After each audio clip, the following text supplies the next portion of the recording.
right, welcome to another episode. Today is New Hat Day, isn't it? So, Jimmy, you've brought us something super exciting again. So tell us everything about it and do the introduction. So this is the Arcblast Datsun race truck, and it's a fully electric race car that we race in 24 hours of lemons. And Tyler, here's the captain of the team. All right, Tyler, introduce yourself. Yeah, I'm Tyler, team captain for whatever the heck is happening here. And yeah, we've been working on this about 6 years. 6 years? Yep. All right, is it finished? No, it's a race car. It'll never be finished. It's a project, yeah? Yep. All right, cool stuff. So let's go through the basics, the base car and the drivetrain you're using. Yeah, so this was a Datsun 620 pickup, 1976. It has a neck gain Hyper 9 HV in the back. Okay. It's actually a water sleeved from EV Europe. Okay. Yeah, it's got a swappable battery pack back here. So that's the big deal, yeah. Yep. Yeah, in order to make it 24 hours, we can't stop and charge. All so right, we show swap. us how it works. Just remove the cover. Sure. Yeah, so you pull the whole battery bag. Yep. You have 2 bolts and just 1 plug. Yep. Yeah, there's some pins on the back. All right. So did you design the whole system? Who did you work with? Who haven't I worked with? That's a good answer. Yeah, so I guess I pretty much designed a lot of this, but I've worked with Jimmy, about 20 other people at this point. Okay. Called at places like Legacy EV and Felton to get some advice and get some parts. So there's been a lot of hands and minds that have affected this vehicle. So. All right. So tell us about the battery pack or the battery packs. How they work, what base you're using, the modules and so on. So they are modules out of a Jaguar I-Pace. Ah, okay. I think those usually have 36 modules. This is only 14. Okay. So we're running 155 volt nominal. It's 36 kilowatt hours about. We only use about 28 kilowatt hours. Has liquid cooling. We use an Orion BMS to make sure it's got isolation monitoring. It's got contactors, fusings, all the normal stuff you'd see from a safety standpoint in an EV. The only main difference is that connector there is actually a forklift connector. It's got 8 low voltage pins in it, so when you unplug it, it pulls 12 volts from the battery pack and kills the contactors. Okay. So once you unplug, you can never get high voltage out of it. Okay. So no electronics, just a mechanical shut off. Yep. Cool stuff. How do you manage the water cooling on a swappable battery pack?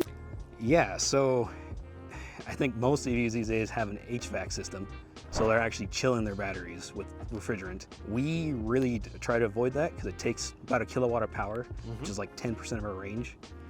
So we actually pre-chill on charger with some laser cutter chillers, put it in at about 10 C, and by the time we take it out, it's about 55 C. We do have a radiator and stuff for it, so if it's cold weather, we can chill, but normally we race, it's 100 degrees out. It's not going to be very effective. So. Interesting option, yes. What type of performance are you getting? Not too worried about the range, but like top torque and top power. I think we peak at about 90 kilowatts right now. We're really probably only getting about 40 kilowatts continuous because we're heat soaking this for so many hours. So what type of race can you do? Are we talking about a few laps or? So endurance. So this is 24-hour endurance racing.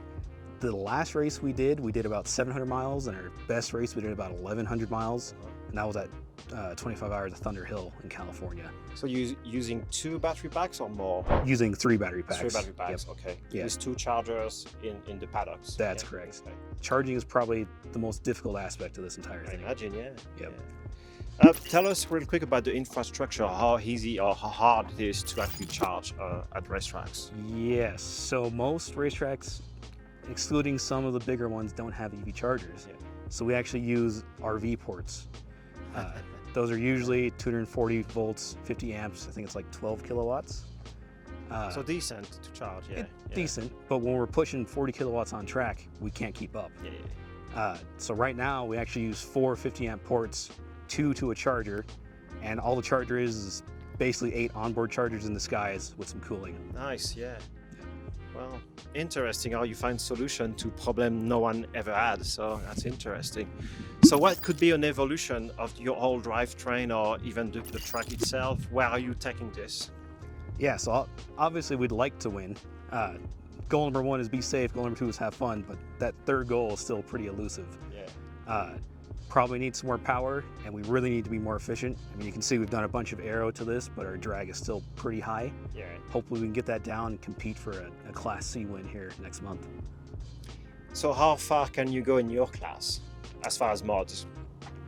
So Lemons doesn't actually have classes in terms of mods. Yeah. It's all by the declared value. And it's not even really that, it's are you putting cheater parts on it? So there's something called BS tech, and if you show up with like a brand new Corvette, they're gonna tell you you're gonna get like 1,000 penalty laps, Points, yeah. but they'll still let you race. Okay, that's cool. Something like this, we're always the bottom class because it's EV, it's pretty unique. And especially when we started, there was almost no chance we'd finish, right? Okay. This has been developed for quite a while, so. So who are you racing against in your class? We're racing against all gas vehicles. Okay. There's only 3 electric vehicles across the country we've raced in Lemons, and out here in Denver, we're the only one. Okay, cool. Jimmy, how do you see the racing aspect of conversion to EV? It's really cool, and that's how I got my career started doing cars, was racing. So this is, I think, the next evolution of electric racing. The electric powertrain makes the car really easy to drive. Yeah. It's really simple. There's no shifting, and it's quiet, and you can hear the tires. So it's, as far as driving, the electric aspect of it is really good. It's better in so many ways. Right now, like, we're doing endurance racing, so if we use more horsepower, we're going to be on track less. So it's a really delicate balance of how far can we go while also still turning fast laps.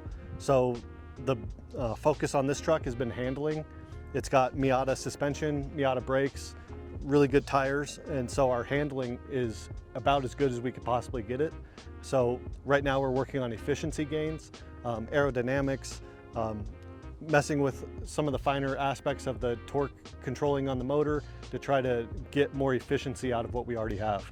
All right, so how do you manage it all? How do you program it all? We use the NetGain software for the Hyper 9 motor, Yeah. and all the battery software through the BMS is pretty custom tailored, so the high voltage and low voltage is kind of as low as we would feel safe running it. So we try to get, you know, every last drop of electricity out of it. Going back to you, elephant in the room question, why would you start with a pickup truck to go racing? Because it's what we had. Okay, that's I actually bought this truck as just a daily driver, Yeah. parts runner, and it went through 3 gas engines on me. okay. Right around when Lemons announced they were going to have a 50K bounty for an EV to win Okay. in their race. So pretty much decided it was time to make it electric. Well, it was telling you something. If it keeps on dying on you, it needed another drivetrain, didn't it? Yep. All right, let's walk around it.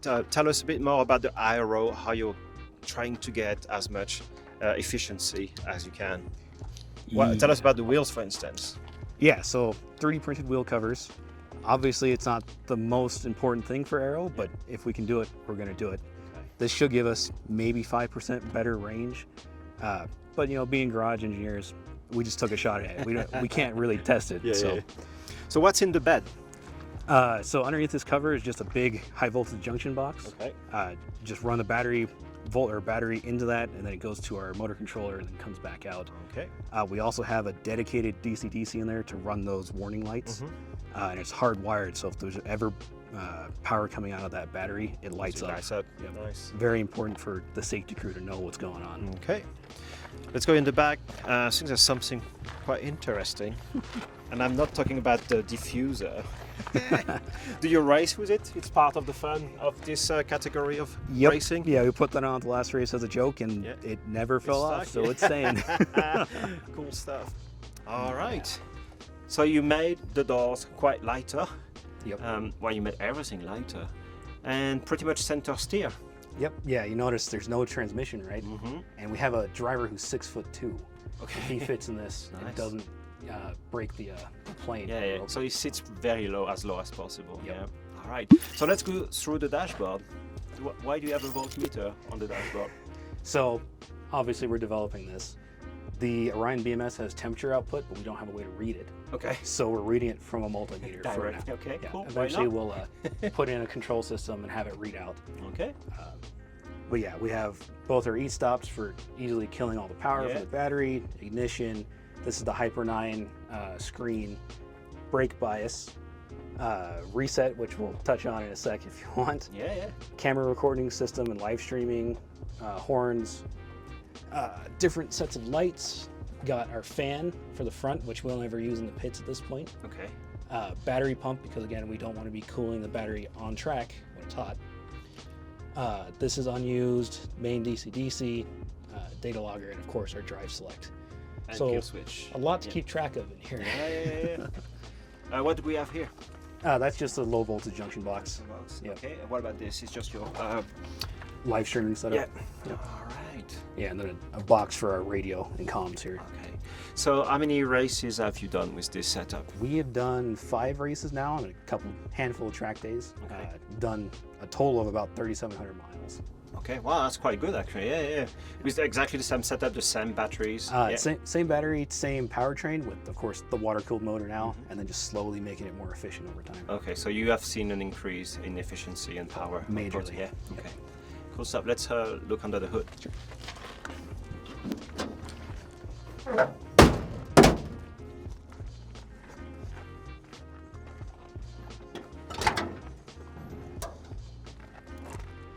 So yeah, not much left under the hood of anything original. A bunch of reservoirs for our different coolant loops because everything runs at a different temperature. Stack of 3 radiators and then just our prototype ducting here. All right. What about the front aero package? Yeah, so plywood package. Plywood splitter, which is probably smaller than most people are used to seeing. But this is all about efficiency. We don't need the downforce, and we don't need more cornering grip because we have a lot. You got enough, yeah. Yep. What about the weight? We're without driver, we're at 2,750 pounds. Yeah, not too bad. Yeah. A little heavier than where we'd like to be, but it is what it is. Well, there's not much you can remove from it unless you just cut the roof off. Yeah. I mean, there's a good 300 or 400 pounds left in it. I mean, for example, the roll cage rules, it's beefier than it needs to be because we expect it to be heavier. Okay. I can cut that down. The battery pack's heavier because it needs a 30G impact and rating. Yeah. Weight to be had, but for this vehicle, might be all it can do. Okay. What could be the next generation of the pickup? What, would you start with another one? Do you want to keep on improving on this one, or do you want to go a step above, maybe with a different drivetrain, different batteries, but keep the swappable aspect of it? What would be the ideal setup? So, something of debate lately. Okay. We're kind of getting to the point where we're running out of things we can improve on this truck without, the money going up. Yeah. I think we'll probably go to another build, something a little bit smaller and more aerodynamic, and probably go towards a higher voltage drivetrain, higher power. Yeah. Okay. Still a pickup? Doesn't have to be? It doesn't have to be. Yeah. Do like the pickup look, but it's not as aerodynamic. No. Would you go American or? I would go with whatever is the most efficient because that's what we're gonna need.